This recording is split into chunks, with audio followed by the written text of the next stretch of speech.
Restaurer le cœur, le voyage de la purification et de l'embellissement. C'est le programme d'aujourd'hui. On va plonger ensemble au cœur des textes sources pour décrypter un concept spirituel vraiment fascinant.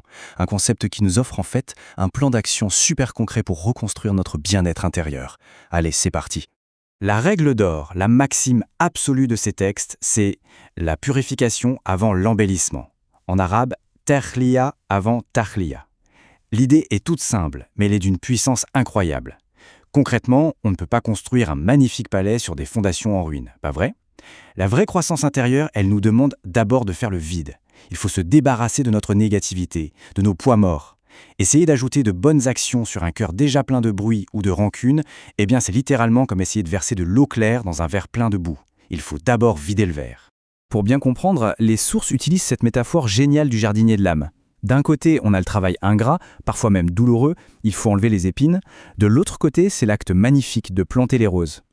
En fait, les textes insistent sur un point crucial.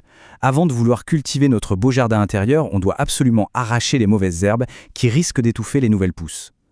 Retirer ces épines, c'est éliminer consciemment tout ce qui nous blesse de l'intérieur.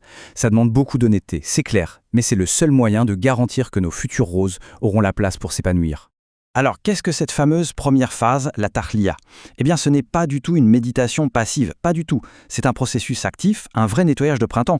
C'est l'acte de purifier le cœur et de libérer l'âme de toutes ces distractions et habitudes négatives qui agissent comme un voile sur nous. Imaginons qu'on ouvre grand les fenêtres d'une vieille pièce poussiéreuse restée fermée pendant des années, c'est exactement ça. Une désintoxication vitale de notre espace mental et spirituel pour y faire entrer la lumière. Et concrètement, comment on s'y prend? L'analyse de ces textes nous donne 4 domaines d'action très précis. D'abord, le cœur. Il faut le vider de la rancune et de l'envie, de véritables poisons. Ensuite, la langue. L'objectif ici, c'est d'arrêter les commérages ou les discussions stériles qui nous drainent de notre énergie. Troisièmement, les membres, ce qui passe par la correction de nos actions via un repentir sincère. Et enfin, un point tellement actuel, l'esprit. On doit le nettoyer des distractions et de ce bruit numérique incessant. On ne cherche pas juste un petit coup de boost, on vise vraiment une remise à zéro complète de notre système. Prenons un petit instant pour réfléchir à cette citation. Purifier notre cœur, ça commence immanquablement par le pardon. Et la source est formelle là-dessus. Pardonner, ce n'est absolument pas là une marque de faiblesse. Bien au contraire, pardonner, c'est s'élever. C'est faire le choix conscient de ne plus porter un sac de pierre qui ne nous appartient même pas. En accordant notre pardon, on se détache complètement de l'amertume. C'est un acte d'une noblesse incroyable qui restaure notre honneur, bien plus qu'une quelconque vengeance pourrait jamais le faire. La mécanique derrière tout ça est fascinante. Lâcher prise sur ces petites ou grandes rancœurs du quotidien, ce n'est pas juste faire une bonne action, c'est un mécanisme hyper pratique.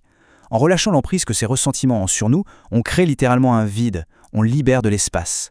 Tant que le cœur est plein de colère, la paix ne peut pas y entrer. C'est physique, il n'y a plus de place. Ce vide qu'on crée en lâchant prise, c'est vraiment la condition indispensable pour ressentir un apaisement authentique et durable. Et cela nous amène logiquement à la purification de l'esprit. Dans notre monde actuel, saturé de notifications, la toute première étape pratique que proposent les textes, c'est de réduire drastiquement notre consommation numérique et le tumulte extérieur. Pourquoi? Tout simplement parce que ce vacarme touche absolument tout le reste. Ce n'est qu'après avoir baissé le volume qu'on peut enfin passer à la deuxième étape. Écouter l'appel de notre âme. C'est fou de voir à quel point des sources anciennes résonnent avec notre réalité hyper connectée, n'est-ce pas? On ne peut entendre notre voix intérieure que lorsque le bruit extérieur s'éteint. Et là, la dynamique change complètement. On entre dans la deuxième grande phase, la tahliya. Une fois que notre espace intérieur est bien propre, que les épines sont enlevées et que le calme est revenu, c'est l'heure de l'embellissement. C'est le moment joyeux où l'on vient remplir ce magnifique espace tout neuf avec de la lumière. On y ajoute des vertus, des actions bénéfiques, de bonnes habitudes. Si la première phase était le grand nettoyage, celle-ci c'est vraiment la décoration de notre âme. Et croyez-moi, c'est là que le travail acharné commence à porter ses fruits. Regardons comment ces deux mondes s'emboîtent, c'est passionnant. D'un côté, le vide qu'on a créé, et de l'autre, ce qui vient l'embellir. Le temps, qu'on perdait avant dans des distractions inutiles, on l'investit maintenant dans des textes sacrés, comme le Coran. La langue qu'on a purifiée des ragots, on l'utilise pour la gratitude et le souvenir constant, ce qu'on appelle le tasbih. Et le corps, qu'on a éloigné des mauvais comportements, il trouve son élévation spirituelle à travers des pratiques comme le jeûne.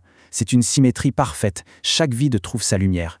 Mais attention, parmi tous ces embellissements, les sources mettent en lumière un concept d'une puissance absolue, l'action secrète.